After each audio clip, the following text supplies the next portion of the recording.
Une story quand même bizarre de la part de Kylian Mbappé, non? Salut à tous les gars, c'est Azial, on se retrouve pour une nouvelle vidéo. Aujourd'hui, on va aborder plusieurs points, notamment, enfin, il y a eu la finalisation, l'officialisation du transfert d'Ousmane Dembélé du côté du PSG, ce qui va me permettre de revenir sur cet épisode assez bizarre. Moi, personnellement, je trouve quand même que cette story de la part de Kylian Mbappé, vu à l'heure actuelle sa situation au sein du club, etc., il y a quand même, je trouve, des petits indices, surtout qu'il faut pas l'oublier, la communication de Kylian Mbappé, voilà, on en fait des théories, on s'en rappelle quand il avait mis en story les fameux jeux de cartes, etc., les stories à Monaco, bon voilà, il y a tout le temps des théories autour de la communication d'Mbappé, donc aujourd'hui, on va en parler un petit peu, parce que c'est vrai que la formulation de la phrase que vous voyez est quand même, je trouve moi, pas choisie de manière anodine. Et en fin de vidéo, on va aussi parler du cas Gonzalo Ramos, qui a aussi enfin signé. C'était un petit peu plus tôt dans la semaine, mais j'en ai pas reparlé depuis. Donc je trouvais ça intéressant de l'accorder, de l'implémenter à cette vidéo. On en parlera vite fait. Bref, vous l'avez compris, pas mal de choses à voir aujourd'hui. Avant que la vidéo commence, comme d'habitude, n'hésitez pas à mettre un petit like, un petit commentaire, un petit partage, le petit abonnement, la cloche. Vous connaissez, ça fait extrêmement plaisir et je remercie énormément ceux qui le font. Allez, c'est parti, rentrons dans le vif du sujet. Bon, déjà je voulais revenir sur cet épisode là parce que comme je l'ai dit au début de la vidéo, enfin il y a eu l'officialisation, enfin Ousmane Dembélé a bien rejoint le Paris Saint-Germain depuis le temps. Ça fait quoi? Ça fait 2 semaines.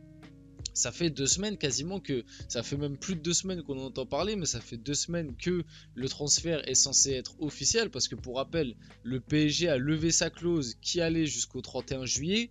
On est quand même le 12 août, donc ça fait 2 semaines limite que c'est officiel, et pourtant il vient tout juste d'arriver. Parce que justement le Barça était en train de relire attentivement l'intégralité du contrat pour essayer de récupérer plus des 25 millions.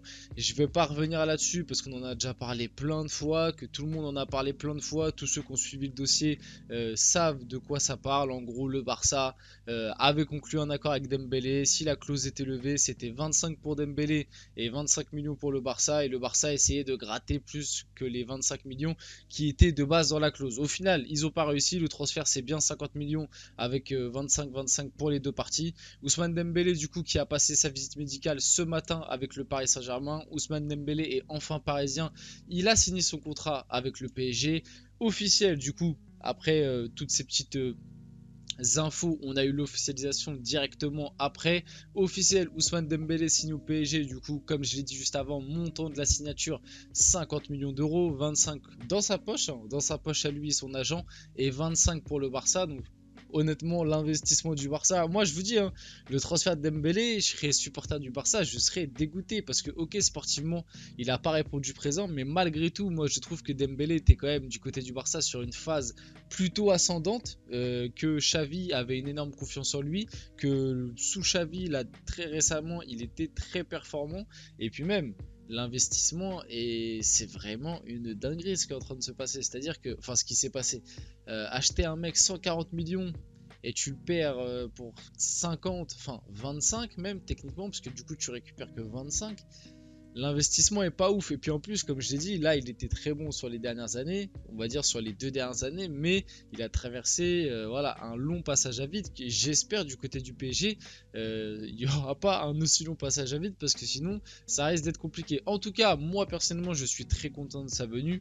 Je vais pas me répéter, j'en ai fait pas mal de vidéos, ça a été quand même l'un des gros feuilletons de l'été, le cas Dembélé. Moi personnellement, vite fait, oui, moi je suis très content de la venue d'Ousmane Dembélé. Pourquoi? Parce que c'est un profil qu'à l'heure actuelle on n'a pas, et qu'on a encore moins si Kylian Mbappé venait à partir, ce qui a de fortes chances d'arriver, même si on va le voir après par rapport à sa communication, ça peut-être laisser des petits indices, surtout qu'il y a des théories qui commencent à sortir dans la... J'ai vu passer dans la commu et tout, par rapport à des infos, etc. Bref, on en parlera après. Moi, je suis content. Je pense que c'est un joueur qui peut apporter. C'est un profil différent. Je trouve que, en plus, sur son côté droit, il sera normalement du coup en concurrence avec Asensio et un Lee Kang-in. Je trouve que les trois ont des profils très différents. Ça reste quand même un joueur qui est plutôt impliqué dans le collectif, qui n'hésite pas à défendre quand il faut défendre. On l'a vu avec l'équipe de France, mais aussi avec le Barça. Il est déjà habitué du coup à ce système 4-3-3 avec un jeu de position, parce qu'il a joué sous Xavi au Barça. Donc voilà, pour moi le recrutement est bon, surtout pour 50 millions. Les gars, ça reste Ousmane Dembélé, ça reste malgré tout entre guillemets un joueur de renom, un un joueur avec d'énormes qualités qui n'est pas si vieux qu'on veut nous le faire croire. Il a 26 ans, il peut encore, peut-être pas progresser, mais il peut encore atteindre son prime, il peut arriver à son pic de forme dans ces années-là. Donc moi, honnêtement, Ousmane Dembélé, je suis très content de sa venue, surtout que pareil, je le répète, 50 millions, quand tu vois le marché actuel, c'est pas non plus très très cher payé. Alors après, il y a d'autres défauts. Voilà, des fois, il y a eu l'hygiène de vie qui n'était pas tout le temps là, mais ça va un peu mieux ces derniers temps. Les blessures, etc. Oui, mais après, tu ne peux pas avoir que des joueurs parfaits. Malheureusement, ça n'existe pas. Il n'y en a pas tant que ça dans le monde du foot à l'heure actuelle, des joueurs parfaits. Les premiers mots d'Ousmane Dembélé en tant que joueur du Paris Saint-Germain. Je suis très heureux de rejoindre le Paris Saint-Germain et impatient de jouer sous mes nouvelles couleurs. J'espère continuer à grandir ici et rendre fiers tous les amoureux du club. Et d'ailleurs, j'ai beaucoup aimé sa petite vidéo de présentation là. Vous savez, les petites vidéos où en gros ça filme les joueurs avec un petit trailer et à la fin ils disent ici c'est Paris. Lui il a dit très content de revenir à la maison, ici c'est Paris. Voilà la vidéo, franchement elle a fait plaisir, elle m'a donné le sourire. Voilà, je me suis réveillé ce matin, j'ai vu la petite vidéo, l'officialisation, le maillot et tout. Non, franchement, je vous dis, je me suis réveillé avec le sourire. Nasser Al-Khelaifi sur la venue d'Ousmane Dembélé au PSG, la passion et la détermination manifestées par Ousmane au moment de rejoindre le PSG sont fantastiques et correspondent à l'attitude requise pour tous nos joueurs.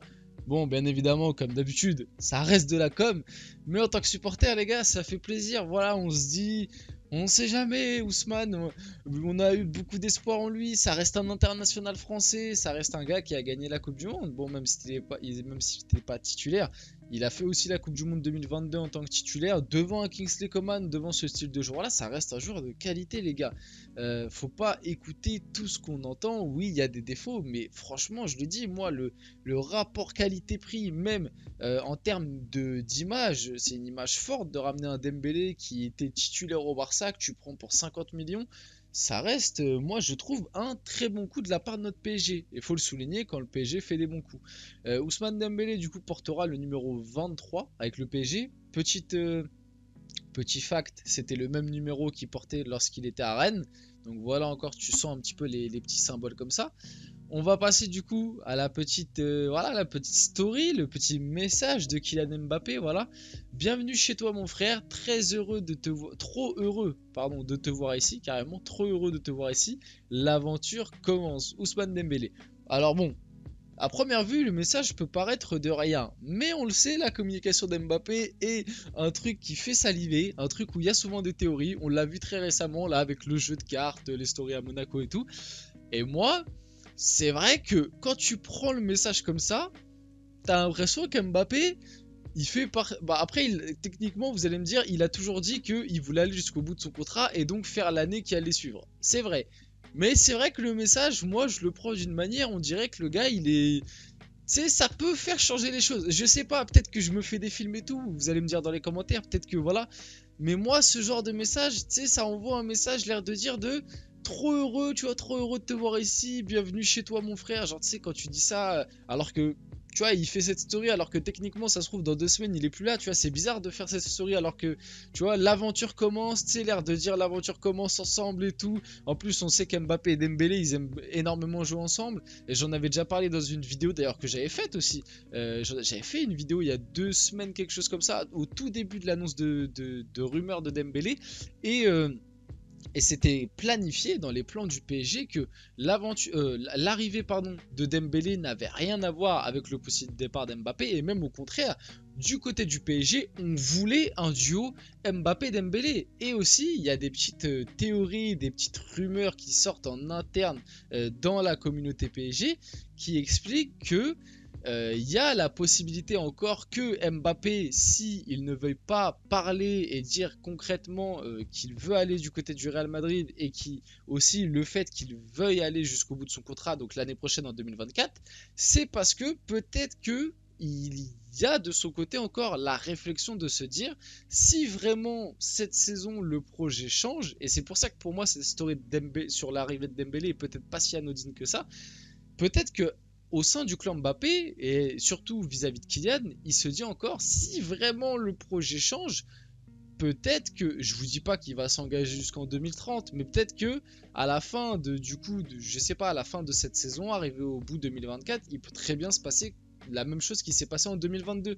Parce que je le répète, et ça c'est quelque chose que j'ai toujours dit, mais Mbappé, en termes de communication, n'a jamais dit « je ne veux pas prolonger ». Il a juste dit « je n'activerai pas mon option de prolongation ». C'est des détails, mais quand dans le texte, c'est très important. Et en plus de ça, Mbappé, ça fait très longtemps qu'il ne nous a pas parlé de sportif. Très récemment, la plupart des rumeurs, infos ou même des dires autour d'Mbappé, c'était tout le temps une question de contrat, c'était tout le temps une question de prime, une question de salaire, une question d'argent, voilà, de contrat et d'argent. Et là, ça faisait très longtemps qu'on n'avait pas vu Mbappé, entre guillemets, parler de sportif au sein du PSG. Parce que là, cette story-là, c'est une story visée sur le sportif et aussi vis-à-vis de son ami qui est Dembélé. Donc, bon, voilà, à l'heure actuelle, ça veut un peu rien dire. Ça se trouve, il a juste fait ça juste pour souhaiter la bienvenue à Dembélé. Et au final, dans 2 semaines, il sera au Real. C'est tout à fait possible. Mais, voilà, on se dit pourquoi pas. Après, si je dois donner mon avis là-dessus, vous le connaissez. Moi, je ne serais pas forcément pour, je vous dis la vérité, une prolongation d'Mbappé. Parce que, encore une fois, ce serait retarder quelque chose d'inévitable et quelque chose qui, à l'heure actuelle, je pense, fait plus de mal au club que de bien. Même si sportivement, Mbappé est un atout énorme.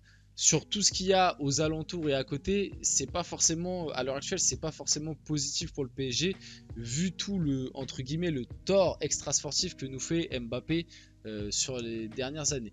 Parlons vite fait de Gonzalo Ramos. Donc lui, ça a été réglé très rapidement. Il y a eu la rumeur, 2 jours après, c'était réglé, il était à Paris. Du coup, PSG, prêt avec option d'achat. Donc à l'heure actuelle, il est prêté. Du coup, 65 millions plus 15 millions de bonus, contrat de 5 ans. C'est même pas une option d'achat, hein, c'est une obligation d'achat. Ce qui est différent. Une option d'achat, c'est une option que tu peux lever ou tu ne peux, enfin, où tu peux ne pas la lever. Une obligation, bon bah dans tous les cas, c'est un petit peu comme ce qu'on a eu avec Ekitike, on devra les payer. Et du coup, le joueur restera bien au PSG, même à la fin de son prêt. Du coup, il s'apprêtait à rejoindre le siège du PSG pour y signer son contrat. Il a bien signé, du coup 80 millions bonus compris. Ça c'était bon, assez marrant, mais bon, voilà, un petit peu cliché. Un mot que tu connais en français, mais qui n'est pas bonjour, il a dit baguette. Bon, voilà. Il portera le numéro 9. Moi, je vous dis la vérité, à partir du moment où j'ai vu cette info, je savais très bien que la piste Harry Kane, du coup, était complètement tombée à l'eau. Aussi, fait intéressant, dans l'arrivée de Gonzalo Ramos, j'ai beaucoup aimé la petite vidéo et tout avec Paoletta, je trouvais ça sympa. Et puis, mon avis sur Gonzalo Ramos, je l'ai déjà globalement donné. Pour moi, ça reste quand même une plus-value. Il nous fallait un numéro 9 dans tous les cas. J'aurais préféré un Kane ou autre. Gonzalo Ramos, ça reste quand même pas mal. Mais pour ce prix-là, je trouve ça quand même un petit peu cher. Après, à voir ce qu'il va donner sur le terrain, peut-être qu'il me fera mentir. Et c'est tout ce que je lui souhaite. Voilà, on arrive sur la fin de cette vidéo, les gars. C'était Asia. J'espère qu'elle vous a plu. Si c'est le cas, n'hésitez pas à mettre un petit like, un petit commentaire, un petit partage. Et on se retrouve très rapidement pour une prochaine vidéo.